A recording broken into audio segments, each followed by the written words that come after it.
नमस्कार दोस्तों, मैं ऋषु सिंह आप सभी का स्वागत करती हूँ अपने YouTube चैनल पे। उम्मीद करती हूँ आप सब ठीक होंगे और पढ़ाई कर रहे होंगे। तो आज का हमारा टॉपिक है रीति संप्रदाय, जो कि हमने पहले पढ़ लिया अलंकार संप्रदाय, रस संप्रदाय। तो आज हम उसमें ही आगे पढ़ेंगे रीति संप्रदाय। और अगर आप लोगों ने मेरी पिछली वीडियोज़ नहीं देखी है भारतीय काव्य शास्त्र की, तो आप मेरी प्लेलिस्ट में जाके देख सकते हैं। तो चलिए आज का टॉपिक शुरू करते हैं। रीति संप्रदाय आचार्य वामन 9वीं सदी द्वारा प्रवर्तित एक काव्य संप्रदाय है जो रीति को काव्य की आत्मा मानता है। मतलब जो आचार्य वामन है उन्होंने रीति को काव्य की आत्मा माना है। जैसे अन्य विद्वानों ने, किसी ने रस को तो किसी ने अलंकार को काव्य की आत्मा माना है, इसी तरह आचार्य वामन ने रीति को काव्य की आत्मा माना है। यद्यपि संस्कृत काव्य शास्त्र में रीति एक व्यापक अर्थ धारण करने वाला शब्द है। लक्षण ग्रंथों में प्रयुक्त रीति शब्द का अर्थ ढंग, शैली, प्रकार, मार्ग तथा प्रणाली है। मतलब जो रीति शब्द का अर्थ है उसका मतलब है ढंग, शैली, प्रकार, मार्ग वगैरह। मतलब एक तरह से मार्ग मान लीजिए, जो एक कॉमन लैंग्वेज में है, या ढंग मान लीजिए, ठीक है। तो काव्य रीति से अभिप्राय मोटे तौर पर काव्य रचना की शैली से है। मतलब कि काव्य रचना की शैली मतलब कि किस तरह से काव्य की रचना की जाती है, तो काव्य रीति का मतलब माना गया है, ठीक है। उसके बाद रीति तत्व काव्य का एक महत्वपूर्ण अंग है। रीति शब्द रीढ़ धातु से क्वित प्रत्यय देने पर बनता है। इसका शाब्दिक अर्थ प्रगति, पद्धति, प्रणाली या मार्ग है। मतलब रीति का जो शाब्दिक अर्थ है वो है प्रगति, पद्धति, प्रणाली या मार्ग। परंतु वर्तमान समय में शैली मतलब स्टाइल के समानार्थी रूप में यह अधिक समादृत है। जैसे वर्तमान समय में इसको शैली के नाम से मतलब ज़्यादातर माना जाता है। जैसे कि लोगों ने आसान सी लैंग्वेज एक तरह से निकाली होगी। उसके बाद आचार्य वामन ने रीति संप्रदाय की प्रतिष्ठा की है। तो हमने ऊपर भी देखा कि जैसे अन्य भामा ने अलंकार संप्रदाय की प्रतिष्ठा की है, उसी तरह वामन जो है उन्होंने रीति संप्रदाय की प्रतिष्ठा की है, ठीक है। उन्होंने काव्य अलंकार सूत्र वृत्ति में रीति को काव्य की आत्मा घोषित किया है। जिस प्रकार भामा का ग्रंथ था काव्य अलंकार, उसी तरह वामन का ग्रंथ है काव्य अलंकार सूत्र वृत्ति। इसको अंडरलाइन कर लीजिए। काव्य अलंकार सूत्र वृत्ति में रीति को काव्य की आत्मा घोषित किया उन्होंने। मतलब जैसे वो अलंकार को काव्य की आत्मा मानते हैं भामा, उस तरह से ही वामन रीति को काव्य की आत्मा घोषित करते हैं या मानते हैं, ठीक है। उनके अनुसार पदों की विशिष्ट रचना ही रीति है। मतलब वामन के अनुसार पदों की विशिष्ट रचना मतलब एक अलग ढंग से रचना करना ही रीति है, ठीक है। तो उन्होंने इस पर एक पद भी दिया है, विशिष्ट पद रचना रीति, जो कि परीक्षाओं में अक्सर पूछा जाता है, विशिष्ट पद रचना रीति। तो ये पूछ के ये पद और पूछ सकते हैं कि ये किसका है, तो आप बताएंगे कि वामन का है, ठीक है। वामन के मत में रीति काव्य की आत्मा है, ठीक है। वामन जो है वो रीति को काव्य की आत्मा मानते हैं। उसके लिए भी उन्होंने कहा है रीति रात्मा काव्यस्य। तो ये भी आप याद रखेंगे कि वामन का एक और लाइन है रीति रात्मा काव्यस्य। तो अगर ये भी पूछेगा तो ये भी वामन का है, ठीक है। उनके अनुसार विशिष्ट पद रचना रीति है और गुण उसके विशिष्ट आत्मरूप धर्म है। मतलब उनका कहना है कि जो काव्य की आत्मा है वो रीति है और रीति की आत्मा है गुण, ठीक है। इसका उनका ये जो लाइन है इसका कहने का मतलब ये है कि काव्य की आत्मा रीति है और रीति की आत्मा है गुण, ठीक है। तो आगे देखते हैं। उसके बाद उन्होंने लिखा है विशिष्ट पद रचना रीति। ये हम पहले भी देख चुके हैं, ये थोड़ा सा मिस्टेक हो गया यहाँ पे। एक्चुअली वो रीति ऐसे रहेगा, ठीक है। तो विशिष्ट शब्द को स्पष्ट करते हुए वे कहते हैं, मतलब जो उन्होंने विशिष्ट शब्द बोला है बार बार, उसको उन्होंने मतलब एक्सप्लेन भी किया है। तो उन्होंने एक्सप्लेन इस तरह से किया है, विशेषो गुणात्मा, ठीक है। उनके कहने का मतलब है वामन ने गुण को विशेष महत्व दिया है। मतलब वामन ने गुण को भी महत्व दिया है उसके बाद रीति काव्य की आत्मा है और गुण रीति के कारणभूत वैशिष्ट की आत्मा है। मतलब जैसे कि मैंने पहले ही बताया, जैसे रीति को वो काव्य की आत्मा मानते हैं और कहीं ना कहीं रीति की आत्मा को, मतलब गुण को रीति की आत्मा मानते हैं। ठीक है। उसके बाद डॉक्टर नागेंद्र रीति के बारे में क्या कहते हैं। डॉक्टर नागेंद्र ने अपनी पुस्तक रीति काव्य की भूमिका में लिखते हैं। सर्वप्रथम आप लोग नागेंद्र की बुक का नाम नोट करेंगे, रीति काव्य की भूमिका।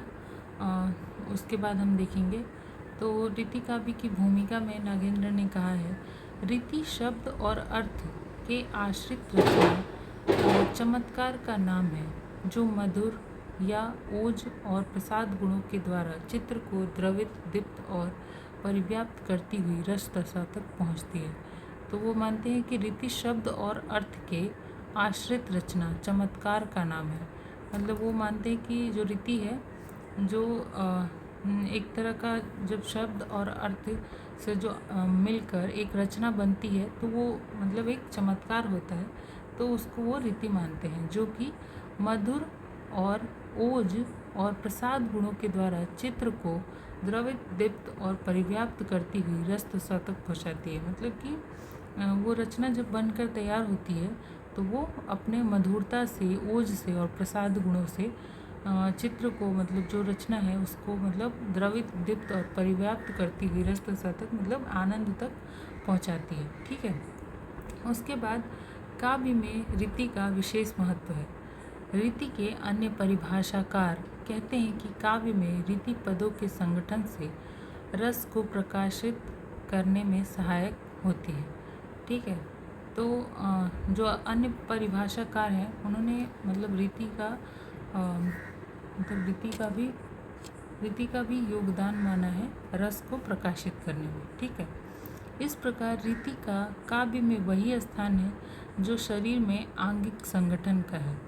मतलब रीति भी उतनी इम्पॉर्टेंट है जैसे शरीर में आंगिक संगठन, मतलब जैसे अंग, शरीर के अंग जिस तरह से जुड़े हुए हैं। ठीक है। जिस प्रकार अवयवों का उचित सन्निवेश शरीर के सौंदर्य को बढ़ाता है, शरीर को उपकृत करता है, उसी प्रकार वर्णों का यथास्थान प्रयोग शब्द रूपी शरीर और अर्थ रूपी आत्मा के लिए विशेष उपकारक है।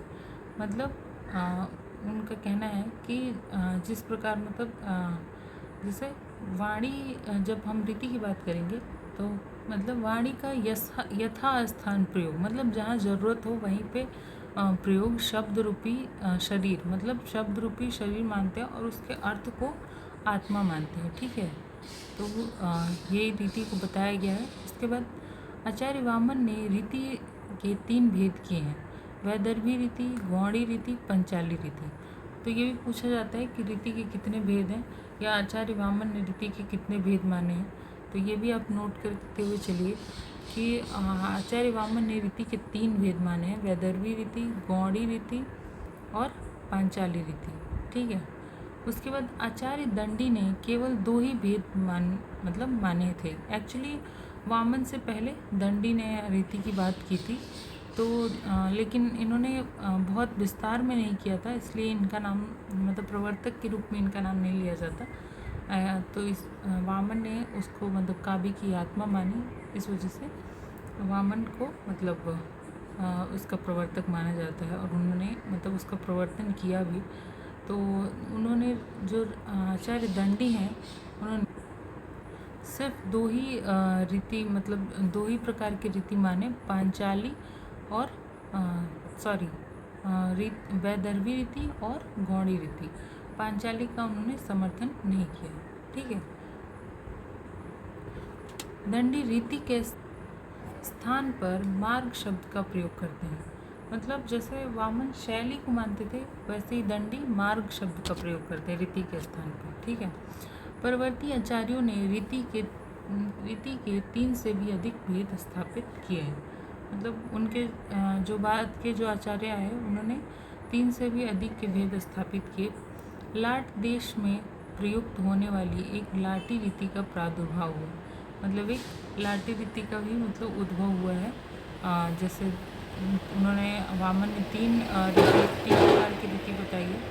तो इसमें बताया जा रहा है कि जो प्रवर्ती आचार्य हैं उन्होंने और भी भेद किए हैं रीति के। तो उसमें से एक भेद लाटी रीति भी है, ठीक है। बाद में भोज ने मालवी और अवंतिका नामक दो अन्य रीतियों का आविष्कार किया। मतलब उसके बाद जो भोज थे, आचार्य भोज, उन्होंने मालवी और अवंतिका नामक दो अन्य रीतियों का आविष्कार किया। उसके बाद आचार्य विश्वनाथ जो है रीति को काव्य का उपकारक मानते हैं।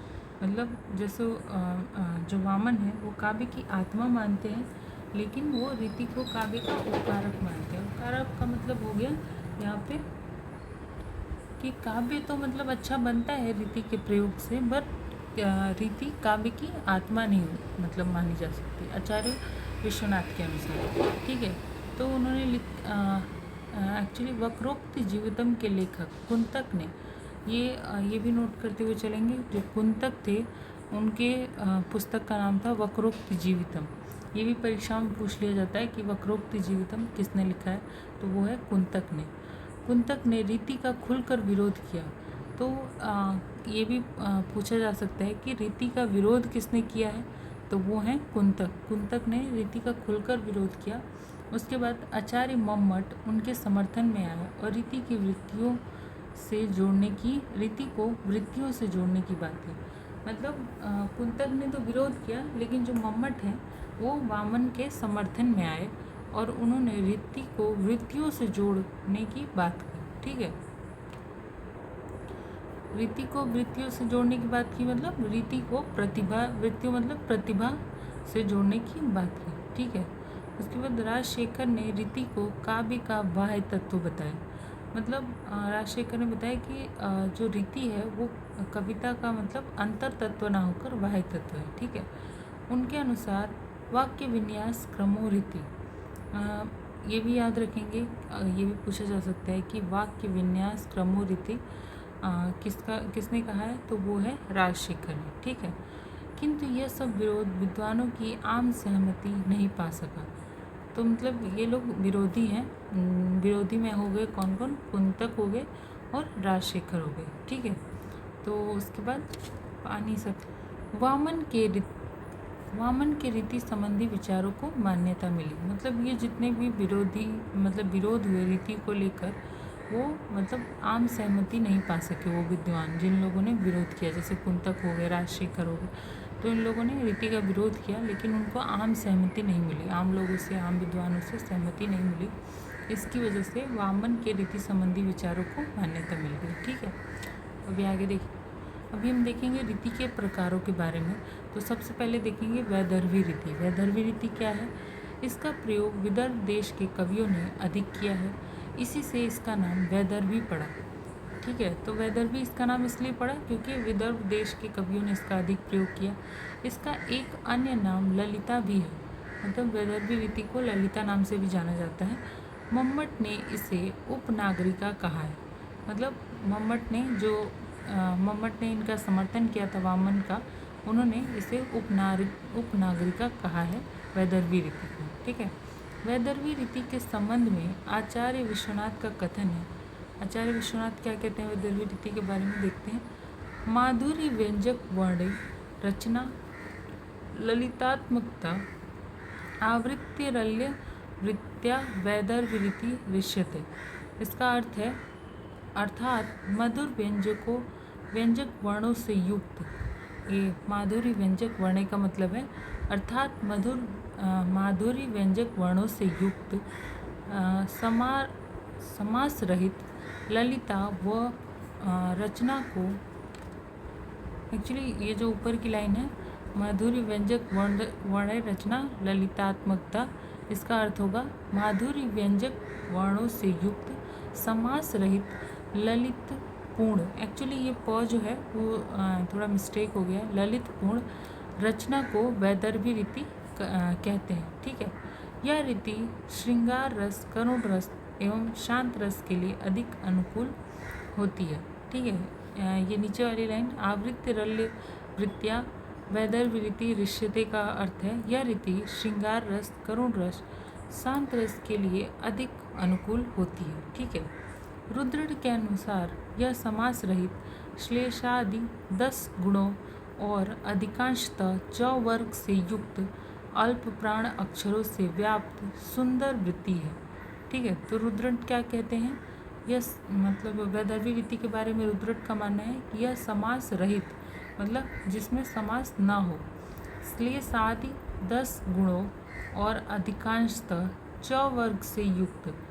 च वर्ग कौन सा होता है, जो च वर्ग में मतलब 5 जो वो आते हैं वर्ण, 5 व्यंजन आते हैं, च छ ज झ इ।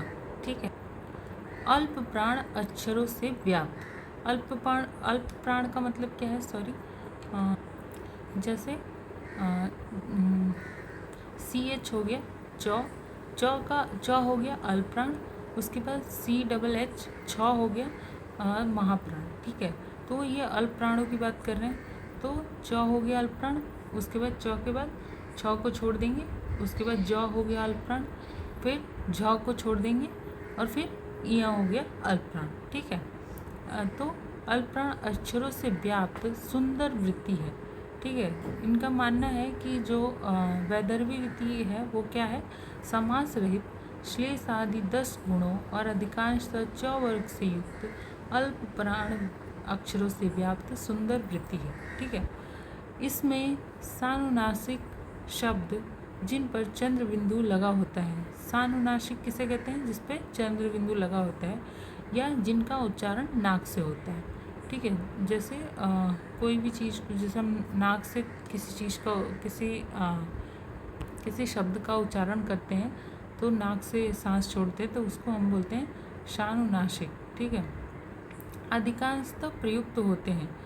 कालिदास इस रीति के प्रयोग में अत्यंत प्रवीण थे। मतलब जो वैदर्भी रीति है उसको, मतलब उसका प्रयोग सबसे मतलब कालिदास वैदर्भी रीति के प्रयोग में प्रवीण थे। ठीक है, हिंदी के रीतिकालीन कवियों ने इस रीति का भरपूर प्रयोग किया।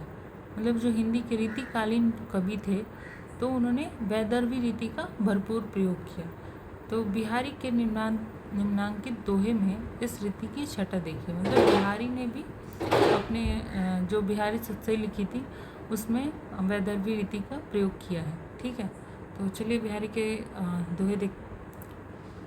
रस सिंगार मंजुन किए कंजुन भंजुन दैनैन, भंजुन दैन अंजुन रंजुन ही बिना खंजुन गंजुन नैन। ये बिहारी सत्सई से लिया गया है। यहाँ पर अनुस्वार का भरपूर प्रयोग हुआ है और सामासिक पदावली नहीं है, च वर्ग छाया हुआ है और पद में माधुर्य है। ठीक है, तो च वर्ग मैंने आपको जैसे बताया था, च वर्ग क्या है और पद में माधुर्य है। ठीक है, अभी हम देखेंगे गौड़ी रीति। तो गौड़ी रीति क्या है, गौड़ी रीति को परुषा भी कहते हैं। इसमें दीर्घ समास युक्त पदावली का प्रयोग उचित माना जाता है। मधुरता और सुकुमारता का इससे कोई संबंध नहीं। मतलब गौड़ी रीति में कोई मधुरता नहीं होती, कोई सुकुमारता नहीं होती। ठीक है, इस दृष्टि से वीर रस, रौद्र रस, भयानक रस और विभत्स रस की निष्पत्ति में गौड़ी रीति का भरपूर परिपाक होता है। मतलब जब हम गौड़ी रीति मतलब कहाँ देखने को मिलता है, जब वीर रस का प्रयोग हो कहीं पे, रौद्र रस का प्रयोग हो, भयानक रस का प्रयोग हो, तो ऐसे रसों में कहीं भी मधुरता नहीं होती और विभत्स रस का प्रयोग हो, तो यहाँ पे गौड़ी रीति को देखने को मिलता है। ठीक है, युद्ध आदि वर्णन इस रीति के प्राण है। मतलब युद्ध आदि का जब वर्णन करना हो किसी काव्य के द्वारा तो वो गौड़ी रीति में ज़्यादातर लिखे जाते हैं। ठीक है, इसमें ललकार, चुनौती और उद्दीपन का बाहुल्य होता है। ठीक है, कर्ण कटु शब्दावली, मतलब जो कानों को प्रिय ना हो, और महाप्राण जैसे ट, ठ, ड, ढ, अड़ तथा ह आदि का प्रयोग इसमें अधिक होता है। तो यहाँ पे जैसे मतलब महाप्राण शब्दों का प्रयोग ज़्यादातर होता है। उसके बाद गौड़ी या परुषा रीति का काव्य कठिन माना जाता है। ठीक है, ये मतलब एक कठिन काव्य भी माना जाता है जो गौड़ी रीति होता है। आचार्य मोहम्मद इसे परिभाषित करते हुए कहते हैं, ऊर्जा प्रकाश कैस्तु परुषा अर्थात जहाँ ओज गुण का प्रकाश होता है वहाँ परुषा रीति होती है।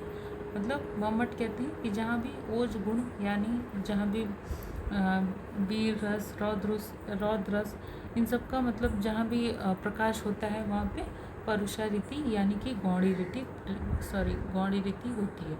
ठीक है, हिंदी में गौड़ी रीति का एक उदाहरण देखिए। तो अभी हमने ये संस्कृत का उदाहरण देखा, अभी हिंदी का। यह उदाहरण तुलसीदास की कवितावली से है। तो देखिए, देखी ज्वाल जाल हाहाकार 10 कंग सुनी, कहो धरो धरो धाय वीर बलवान है, लिए सूल सेल पास परिधि प्रचंड दंड, भोजन सनीर धीर धरे धनुबान है, तुलसी समधि सौंज लंकु जय कुंड लखी, जात धान पुंज फल जब तिल धान है, सुआ सो लंगून बलमूल प्रतिकूल हवि, स्वाहा महा हाँ की हाँ उन्हें हनुमान है। तो मतलब यहाँ पे जब लंका को जलाया जा रहा है, जब लंका को हनुमान जी ने जलाया है तब की बातें, तब की मतलब तब का यहाँ पे मतलब चर्चा किया गया है। जैसे कि मतलब पहले ही बताया था, गौड़ी रीति का प्रयोग तब होता है जब रौद्र रस, भयानक रस, विभत्स रस ऐसा कुछ प्रयोग हुआ हो, तो या वीर रस, तो तभी गौड़ी रीति का प्रयोग होता है। ठीक है, अब हम देखेंगे आखिरी रीति यानी कि पांचाली रीति। तो पांचाली रीति क्या है? पांचाली रीति ना तो वैदर्भी रीति की भांति समास रहित होती है और ना गौड़ी रीति की भांति समास जटित। यह मध्यम मार्ग है जिसमें छोटे छोटे समास अवश्य मिलते हैं। मतलब इसमें समास भी होते हैं, जैसे इसमें छोटे छोटे समास भी होते हैं। ये पांचाली रीति वैदर्भी रीति और गौड़ी रीति की भांति नहीं है। ये मतलब मध्यम का मतलब बीच का मार्ग इसमें दिखाई देता है। इस रीति से काव्य भावपूर्ण और मर्मस्पर्शी बनता है। अनुस्वार का प्रयोग न होने से यह वैदर्भी की तुलना में अधिक माधुर्य युक्त होती है। मतलब जो पहली रीति थी वैदर्भी रीति, उसकी तुलना अगर उसकी तुलना की जाए तो यह इसमें माधुर्यता अलग होती है। ठीक है, उसके बाद पांचाली रीति के संबंध में कहा गया है, माधुर्य सौकुमार्य प्रपन्ना पांचाली, अर्थात पांचाली में मधुरता और सुकुमारता होती है। तो जैसे पांचाली रीति में मधुरता भी होती है और सुकुमारता भी होती है। यहाँ पे उसका उदाहरण भी दिया गया है, मानव जीवन वेदी पर परिणय हो विरह मिलन का, सुख दुख दोनों नाचेंगे है खेल आँख का मन का। इस उदाहरण में अनुनासिक शब्द का अभाव है। मतलब इसमें जो नाक से मतलब बोला जाता है जिस तरह से, उसका अभाव है। जीवन वेदी विरह मिलन और सुख दुख में समास है। और यहाँ पे देखिए, जीवन वेदी विरह मिलन और सुख दुख में समास है। कर्ण कटु या महाप्राण का प्रयोग लगभग नहीं किया गया है। कर्ण कटु मतलब कि जो कानों को मतलब अच्छा ना लगे, सुन के जो अच्छा ना लगे। ठीक है, शांत रस का निर्वेद इसमें मुखर है। मतलब शांत रस का प्रयोग किया गया है यहाँ पे।